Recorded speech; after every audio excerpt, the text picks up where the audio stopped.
नमस्कार विद्यार्थी मित्रांनो, मी प्राध्यापक शिवानंद जाधव, श्री संत गजानन महाविद्यालय खर्डा, सावित्रीबाई फुले पुणे विद्यापीठ पुणे, BA प्रथम वर्षातील द्वितीय सत्रातील भूगोल विषयातील मानवी भूगोल हा जो का अभ्यासक्रम आहे, या अभ्यासक्रमातील तिसरा घटक म्हणजे अर्बनायझेशन इन इंडिया म्हणजेच भारतातील नागरिकीकरण याविषयीची माहिती आपण आजच्या या व्हिडिओच्या माध्यमातून पाहणार आहोत.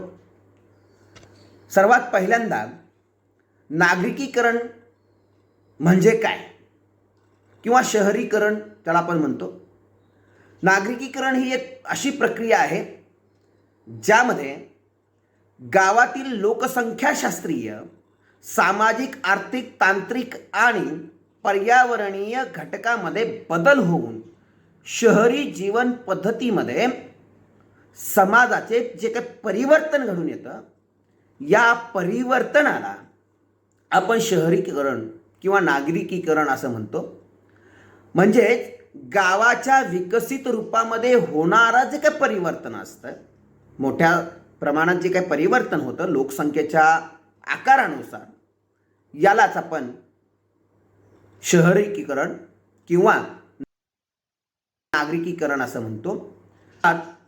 जर खऱ्या अर्थानं पाहिलं, नागरिकीकरणाची प्रक्रिया ही खूप प्राचीन काळापासून चालत आलेली आहे. आता यामध्ये लोकसंख्येची वाढ असेल, खेड्याकडून शहराकडे होणारं लोकांचं स्थलांतरण असेल किंवा त्यांच्या व्यवसायातील बदल आहे, लोकांचं जीवन पद्धतीमधील बदल असेल, त्यांच्या राहणीमानातील बदल असेल, या सर्व गोष्टी ह्या नागरिकीकरणामध्ये किंवा शहरीकरणामध्ये अभिप्रेत असतात. नागरिकीकरण आर्थिक विकासाचं एक महत्त्वाचं लक्षण मानलं जातं. म्हणून नागरिकीकरण ज्या भागामध्ये घडून येतं त्या भागामध्ये औद्योगिकीकरण सुद्धा तीव्र गतीनं झालेलं आपल्याला दिसून येतं. अशा पद्धतीनं नागरिकीकरण आपल्याला थोडक्यात त्याची प्रक्रिया सांगता येते. नागरिकीकरण किंवा शहरीकरण म्हणजे लोकसंख्येच्या आधारे नगरांचे किंवा शहरांचं जे काही वर्गीकरण केलं जातं, याला आपण नागरिकीकरण किंवा शहरीकरण म्हणतो. याचा दुसरा घटक, भारतात किमान 5,000 लोकसंख्येच्या वस्तीला नागरी विभाग मानलं जातं. या वस्तीतील जवळपास 75% पुरुष हे बिगर शेती व्यवसायात गुंतलेले असतात. शिवाय त्यांच्यातील लोकसंख्येचं जे काही दर चौरस किलोमीटर आपण जे घनता म्हणतो, ती लोकसंख्येची घनता किमान 500 असावी. तेथे नगर परिषद असतं किंवा त्यापेक्षा जास्त असेल तर महानगरपालिका म्हणतो आपण. कटक मंडळ आहे. यापैकी एक स्थानिक शासन ज्या ठिकाणी आहे त्या ठिकाणाला आपण नगर असं म्हणतो. अशी एक सर्वसाधारणतः आपण शहराची ओळख सांगतो. संयुक्त राष्ट्र संघाने जे काही सांगितलेलं आहे, 20,000 अथवा त्याच्यापेक्षा अधिक लोकसंख्या ज्या ज्या भागामध्ये आहे त्या भागाला किंवा त्या वस्तीला नागरिक किंवा अर्बन वस्ती असं म्हणावं, असं त्यांनी शिफारस केलेली आहे. परंतु लोकसंख्येची जी काही गणती करणारी म्हणजे जनगणना करणारी जे काही देश आहेत, या सर्व देशांसाठी ही जी काही शिफारस त्यांनी केलेली आहे, ही शिफारस लागू होईलच असं नाही आहे. कारण प्रत्येक देश शिफारस ज्या काही संयुक्त राष्ट्र संघाने केलेली आहे, ती प्रत्येक देशात ही शिफारस लागू होतच नाही, अशा पद्धतीनं आपल्याला सांगता येतं. म्हणून नागरिकीकरणाची व्याख्या जी आहे ती असं एक व्याख्या सांगता येत नाही आहे. म्हणून अनेक वेगवेगळ्या तत्त्वज्ञानाने त्याची व्याख्या वेगवेगळ्या पद्धतीनं सांगून शहरीकरण नेमकं कशाला म्हणलं गेलं पाहिजे हे सांगण्याचा प्रयत्न केलेला आहे. या ठिकाणी आपण पाहू शकता, अर्नेस्ट बर्गेल म्हणतात, नागरिकीकरण ही एक अशी प्रक्रिया आहे ज्या प्रक्रियेत ग्रामीण वसाहतीचे नागरी वसाहतीमध्ये रूपांतर होत असते. नागरिकीकरण कशाला सांगितलं याने? जे काही ग्रामीण भाग आहे आणि या ग्रामीण भागाचे लोकसंख्या दिवसेंदिवस वाढत जाऊन त्याचं रूपांतर नागरी वसाहतीमध्ये होणे म्हणजेच त्याला नागरिकीकरण किंवा शहरीकरण असं बर्गेल म्हणतो. यानंतर मार्विन ओल्सनचं जर आपण व्याख्या पाहिली, नागरीकरण प्रक्रियेत सभोवतालच्या ग्रामीण भागातून नागरी भागाकडे होणाऱ्या स्थलांतरित जे काही लोकांचा समूह आहे, या समूहाला नागरिकीकरण असं म्हणलेलं आहे त्याने.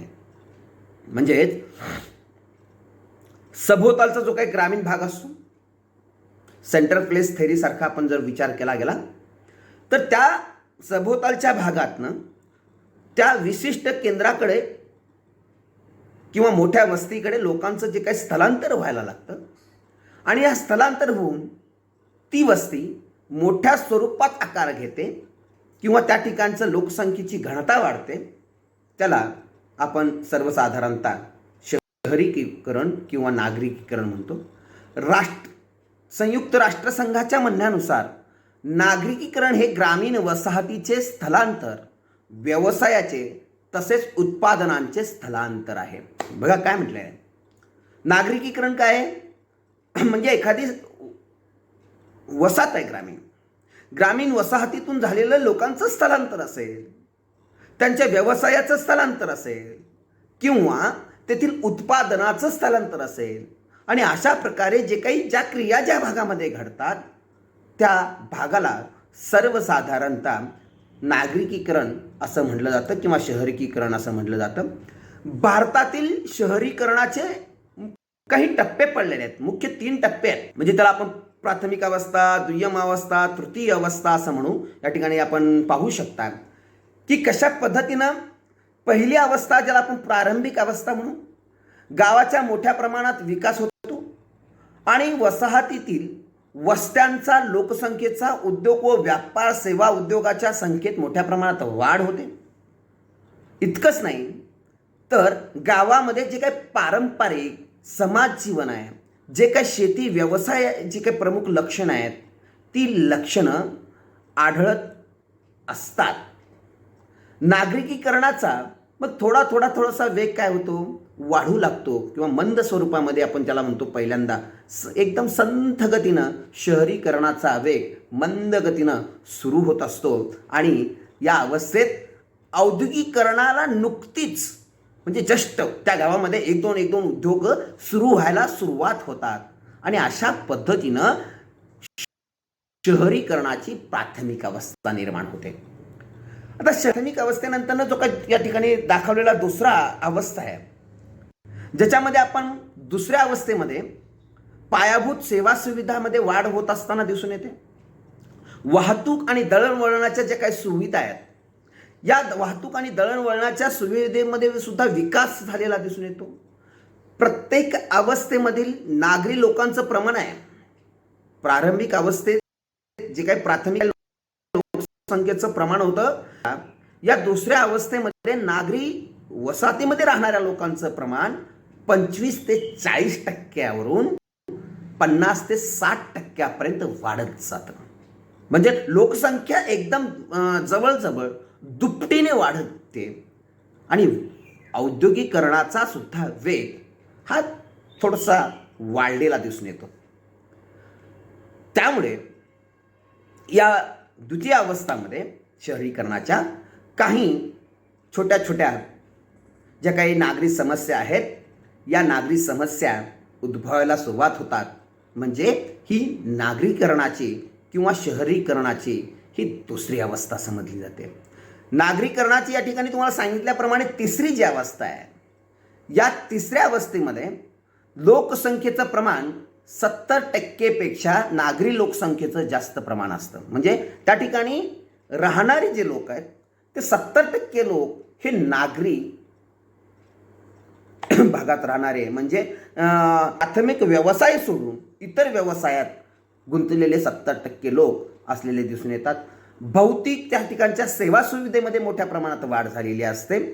औद्योगिक विकास झपाट्याने वाढलेला असतो आणि स्थलांतरित लोकांचं प्रमाण म्हणजे एका ठिकाणातून दुसऱ्या ठिकाणी जाणाऱ्या लोकांचं प्रमाण, एका ठिकाणातून दुसऱ्याच ठिकाणी म्हणजे ग्रामीण भागाकडनं शहरी भागाकडे येणाऱ्या लोकांचं प्रमाण हे मोठ्या प्रमाणात वाढलेलं दिसून येतं. आणि त्यामुळे त्या नागरी लोकसंख्येची वाढ ही तीव्र गतीने होते. भरमसाठ प्रमाणात लोकसंख्येची वाढ व्हायला सुरुवात करते. अशी तिसरी अवस्था शहरीकरणाची आहे. बहुतेक सर्व समस्या ज्या काही नागरी भागामध्ये असतात, या सर्व समस्या ज्या आहेत त्या उग्र रूप धारण केलेल्या असतात या अवस्थेमध्ये. आणि त्यामुळं त्या ठिकाणी शहरीकरणाचं एक नियोजन आखावं लागतं, त्याला काही उपाययोजना कराव्या लागतात. अशा प्रकारे तिसरी अवस्था ही शहरीकरणाची असते. म्हणजे अतिशय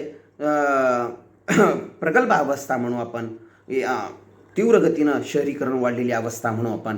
अशा पद्धतीनं भारतातील शहरीकरणाचे आपल्याला 3 मुख्य टप्पे सांगता येतील. आता भारतातील नागरिकीकरण ही जी काही कन्सेप्ट आहे ह्याचा जर आपण विचार केला, याविषयी जर अभ्यास केला, तर या ठिकाणी आपण पाहू शकतो इसवी सन पूर्व 3000 पूर्वी मोहनजोदडो आणि हडप्पा ही प्राचीन नागरीकरण झालेली नागरी केंद्र ही भारतात होती. त्यानंतर काशी आहे, कांची आहे, नालंदा आहे, तक्षशिला आहे, ही प्राचीन शैक्षणिक कार्यासाठी प्रसिद्ध झालेली नागरीकरणाची शहरं सुद्धा भारतात होती. त्यानंतर आग्रा आहे, फतेपूर आहे, फतेपूर सिक्री असेल, लाहोर असेल, शहजानाबाद असेल, दिल्ली आहे, हैदराबाद आहे, विजापूर आहे. मुघल साम्राज्याच्या कालावधीत नामकरण झालेली अनेक नागरी केंद्र आहे. ही भारतातील नागरीकरणाची टप्प्याटप्प्याने होत गेलेली प्रगती म्हणूया. त्यानंतर मुंबई आहे, मद्रास आहे, कलकत्ता आहे, पणजी आहे, युरोपियन व्यापारासाठी नागरिकीकरण झालेली ही महत्त्वाची केंद्र विकसित झाली. आग्रा असेल, झाशी असेल, मीरत आहे, जालंधर आहे, पुणे आहे, असुरी आहे, सिमला आहे, अहमदाबाद आहे, अंबाला आहे, रुड़की आहे.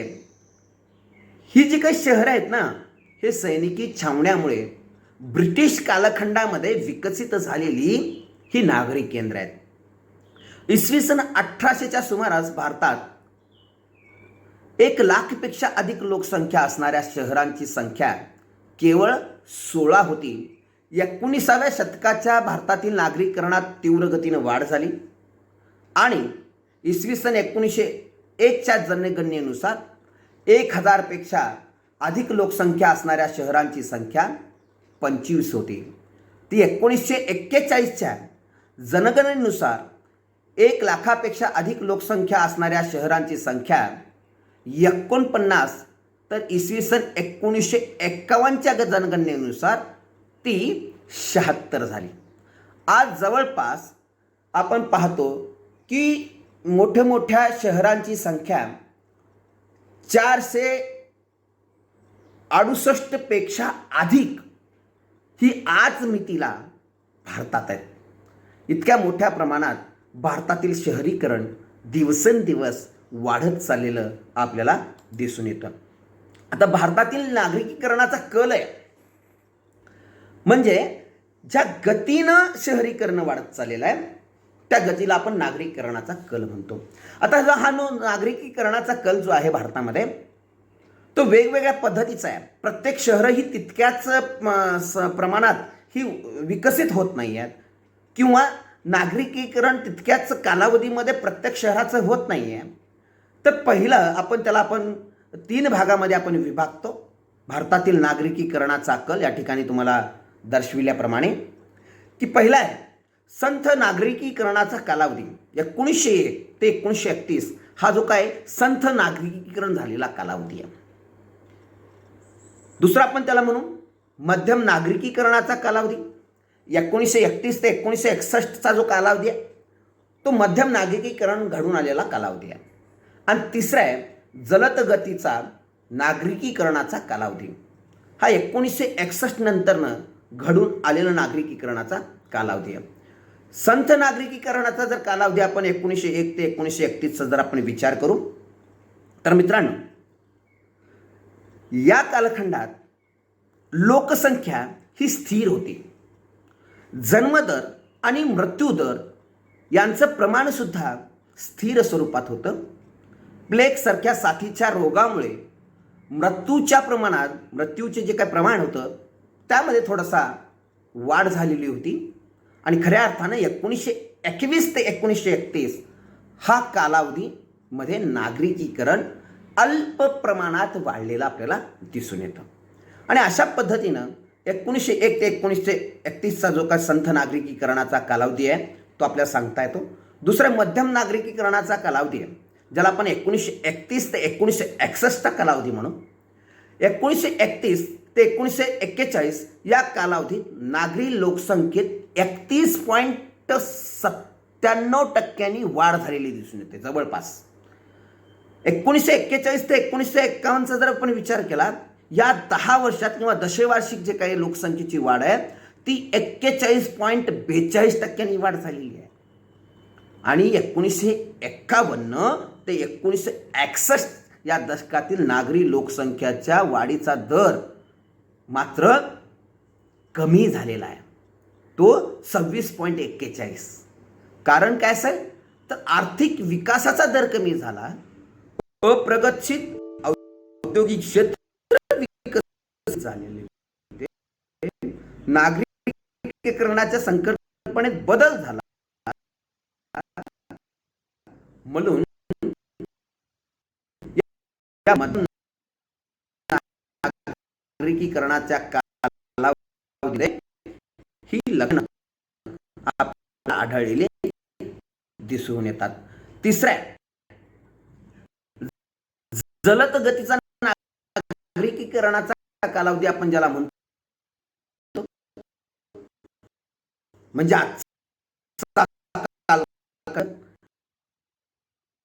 1961 नंतरचा कालखंड जो आहे तो जलद गतीच्या नागरिकीकरणाचा कालावधी म्हणून ओळखला जातो. विशेषतः 1961च्या दशकामध्ये नागरिकीकरणामध्ये किंवा नागरी लोकसंख्येत आपण म्हणू 17.79% आपण की वाढ झालेली आहे. 1981 भारतातील नागरिकीकरणाच्या दृष्टीने सर्वात वाढीचे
दशक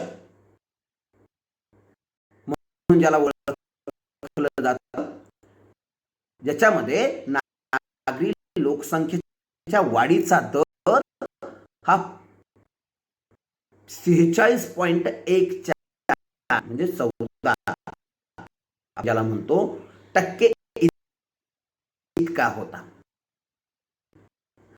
आणि 1991च्या दशक नागरीकरणाचा वेग थोडासा मंदावला, कमी झाला आणि 36.19 हा इतका आहे. नागरिकीकरणाचा दर कमी झाला, मात्र नागरी लोकसंख्या मात्र वाढत आहे. दिवसेंदिवस लोकसंख्येमध्ये वाढ मात्र कमी येत आहे. 2001च्या दशकात नागरिकीकरणाचा दर परत कमी झालेला दिसून येतो. तो 31.2% इतका आहे. तर 2011च्या लोकसंख्येमध्ये जे काही नागरी लोकसंख्येचं काही नागरीकरणाचा दर तो 31 पॉइंट. अशा पद्धतीने नागरी लोकसंख्या दिवस वाढत चाललेली दिसून येते. भारतामध्ये नागरी भागसंख्येचं प्रमाण हे 34.3%, 30.03%. तर वार्षिक नागरिकचा दर 2.39 म्हणजे आपण त्याला 39% इतकं म्हणता येईल. अशा भारतातील नागरिकीकरणाचा म्हणजे 1961 नंतर नागरिकीकरणामध्ये तीव्र गतीनं आलेली दिसून येते. भारतातील नागरिकीकरणाचे काही वैशिष्ट्य ज्यामध्ये आपण सांगू, भारतात लोकसंख्ये स्थलांतरित लोकांचं प्रमाण 50% आहे. दुसरं जर असेल, भारतापासून नगरे भरभराटीस आलेली दिसून येतात. प्राचीन आहे व नंतर मुलात प्रशासनाने धार्मिक स्थळ व्यापाराच्या उद्देशाने वाढ झालेली दिसून येते. युरोपियन लोकांच्या खंडाचा आपण भारतात आगमन झाल्यानंतर उद्योग आहेत आणि त्यामुळं नागरिकी वाढला, व्यापारी केंद्रांना चालना विकसित भारताचे नागरिकीकरण, परंतु नागरिकीकरण मात्र वाढलेलं दिसतं. भारतातील नागरिकीकरण हे नागरी आकर्षणामुळे नसून मुख्यतः रोजगार आणि उदरनिर्वाहाच्या स्वरूपामुळे. भारतातील नागरिक पुरुषांचं प्रमाणापेक्षा अधिक, नागरी भागात प्रमाण हा सर्वसाधारणतः जास्त आहे. भारतातील नागरिक होण्याची कारणं काय आहेत आपण या ठिकाणी पाहू शकतो. भारतात दुसऱ्या महायुद्धानंतर शासकीय सेवांचा झालेला विस्तार, वेगवेगळ्या शासकीय योजना ज्या काय निर्माण झाल्या आणि या शासकीय योजना निर्माण झाल्या भागामध्ये मोठ्या वाढ होत गेली. त्या ठिकाणी लोकसंख्येत मोठ्या प्रमाणात वाढ झालेली दिसून येते. पाकिस्तान देशामध्ये झालेल्या मोठ्या प्रमाणात भारतात हिंदू धर्मियांचं स्थलांतर झालं आणि त्यामध्ये लोकसंख्या वाढ झालेली दिसून येते. औद्योगिक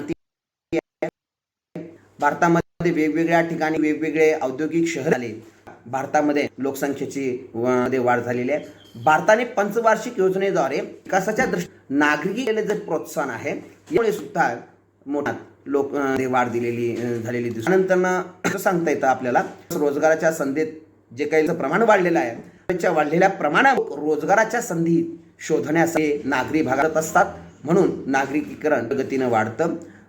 आपण पाहतो ग्रामीण पायाभूत ह्या मोठ्या प्रमाणात उपलब्ध असतात, त्यामुळे लोकदायक आणि आल्हाददायक होण्याची जी काही जीवन पद्धती स्वीकारावी वाटते, त्यामुळे लोकांचं शहरी भागाकडे स्थलांतर वाढतं पायाभूत आणि लोकसंख्येची वाढ हे वाढत असतं. आणखीन आपल्याला की माहिती व तंत्रज्ञान काही प्रगती झाली सुद्धा लोककडं धावत आहेत किंवा शहरी भागात राहण्यासाठी सुद्धा नागरिकीकरणात 1990 भारतात या मोठ्या प्रमाणात वाढ झाली. भारतातील नागरिक आहे अशी ही कारणं सांगता येतात. नागरिकीकरणाचे आणि सांगायचे असते या ठिकाणी दर्शविल्याप्रमाणे स्थलांतर आहे. ग्रामीण भागाकडून शहरी भागाकडे होणारं या सुद्धा स्थलांतरामुळे सुद्धा मोठ्या प्रमाणात लोकांच्या स्थलांतरामुळे प्रमाण वाढतं. नागरिकीकरण मोठ्या प्रमाणात औद्योगिक केंद्राची वाढ झालेली आहे. भारतामध्ये वेगवेगळ्या शहरामध्ये औद्योगिक केंद्र विकसित, MIDC सारखे अनेक औद्योगिक पट्टे, इंडो जर्मन अनेक औद्योगिक पट्टे भारतामध्ये विकसित करण्यात आले आणि अशा पट्ट्यामुळे सुद्धा आपल्याला औद्योगिक केंद्राच्या मध्ये वाढ झाली आणि त्यातूनच शहरांच्या किंवा नागरीकरणाची ही गती तीव्र झाल्याची दिसून येते. शहरांच्या सीमेत झालेल्या बदला, जे शहर आहेत आजूबाजूचे खेडे तुम्ही पाहताय की एक एक एक एक हे शहरामध्ये विलीन होत जातं आणि शहराचं जे काही सीमा वाढत जातात. वाढत नागरिकीकरण हे मोठ्या नागरी भागामध्ये नोकरीच्या संधीमुळे सुद्धा मोठ्या आपल्याला की लोकसंख्या नागरी भागाकडे होते आणि नागरिकीकरणात या ठिकाणी आधुनिकतेचे आकर्षण, जे माणसाला आधुनिकतेचा आजच्या आल्हाददायक जीवन जगण्यासाठी माणसाला आधुनिकतेचं आकर्षण निर्माण आणि शहरात राहणं एक केलं जात आहे.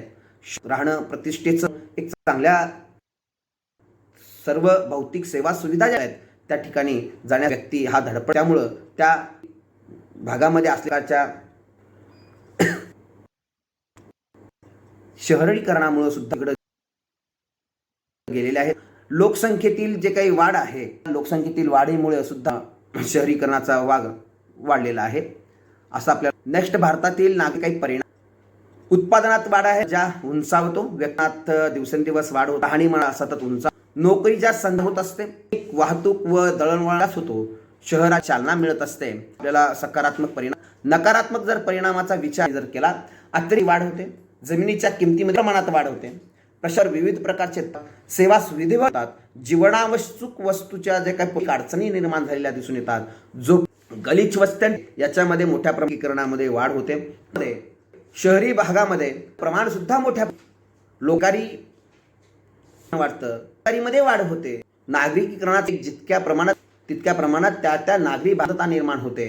काही भाग हे मोठ्या विकसित प्रादेशिक होतो. अशा प्रकारे परिणाम प्लस भारतातील अनिष्ट परिणामापासून बचाव उपाययोजना ज्या ठिकाणी दर्शविले, देशाच्या निरनिराळ्या भागामध्ये त्याचा समतोल साधावा लागेल. ग्रामीण व नागरी भागाच्या इष्टतम विभागीकरण करून त्यासाठी मध्यम आकाराच्या वाटास केंद्रामध्ये आर्थिक चालना देणं गरजेचं आहे. दिवसेंदिवस वेगाने वाढत आहे, स्फोट होत आहे लोकसंख्येचा, कुठेतरी नियंत्रण अत्यंत व नागरी भागामध्ये त्या ग्रामीण भाग उपलब्ध करून देणं अत्यंत करून लोक हे स्थलांतर होणे विकेंद्रीकरण करावं लागणार आहे. शहराकडून लहान लहान त्यांचं विकेंद्रीकरण करावं लागतं. ग्रामीण विकासावर अधिक प्रमाण ग्रामीण भागाचा तर लोक स्थलांतर करायचं